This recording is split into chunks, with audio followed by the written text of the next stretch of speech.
किसी बात पर पत्नी से चिकचिक हो गई। वह बड़बड़ाते हुए घर से बाहर निकला। सोचा, कभी इस लड़ाकू औरत से बात नहीं करूँगा। पता नहीं समझती क्या है खुद को। जब देखो झगड़ा, सुकून से रहने नहीं देती। नजदीक के चाय के स्टॉल पर पहुंचकर चाय ऑर्डर की और सामने रखे स्टूल पर बैठ गया। तभी पीछे से एक आवाज सुनाई दी। इतनी सर्दी में घर से बाहर चाय पी रहे हो? गर्दन घुमाकर देखा तो पीछे के स्टूल पर बैठे एक बुजुर्ग थे। आप भी तो इतनी सर्दी और इस उम्र में बाहर है बाबा। बुजुर्ग ने मुस्कुरा कर कहा, मैं निपट अकेला, न कोई गृहस्थी न साथी। तुम तो शादीशुदा लगते हो बेटा। पत्नी घर में जीने नहीं देती बाबा, हर समय चिक चिक। बाहर न भटकूं तो क्या करूं? जिंदगी नरक बना कर रख दी है। बुजुर्ग ने कहा, पत्नी जीने नहीं देती? बरखुरदार, जिंदगी ही पत्नी से होती है। 8 बरस हो गए हमारी पत्नी को गए हुए।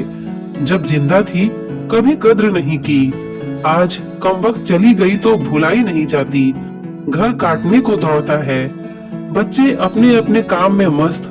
आलीशान घर, धन दौलत सब है, पर उसके बिना कुछ मजा नहीं। यूं ही कभी कहीं भटकता रहता हूँ। कुछ अच्छा नहीं लगता।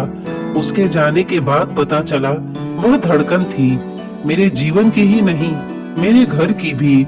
सब बेजान हो गया है। लेकिन तुम तो समझदार हो बेटा।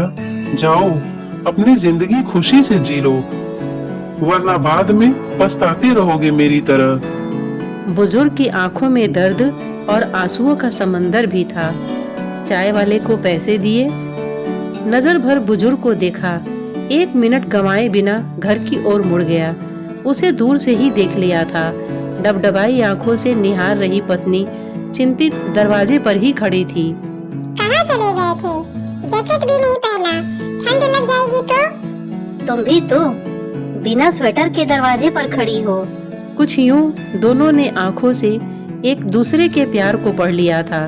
उसके बाद फिर से कभी झगड़ा नहीं करने का वादा किया और दोनों हमेशा खुश रहने लगे।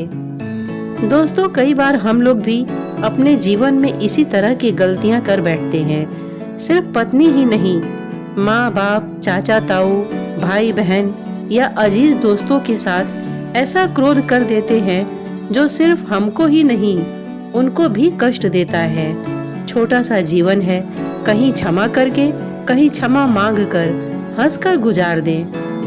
जिंदगी के सफर में गुजर जाते हैं जो मकाम, वो फिर नहीं आते, वो फिर नहीं आते, वो फिर नहीं आते। श्रोतागण, इतने धैर्य से इस कहानी को सुनने के लिए आपने अपना बहुमूल्य समय दिया। इसके लिए आपका बहुत बहुत धन्यवाद। नमस्कार।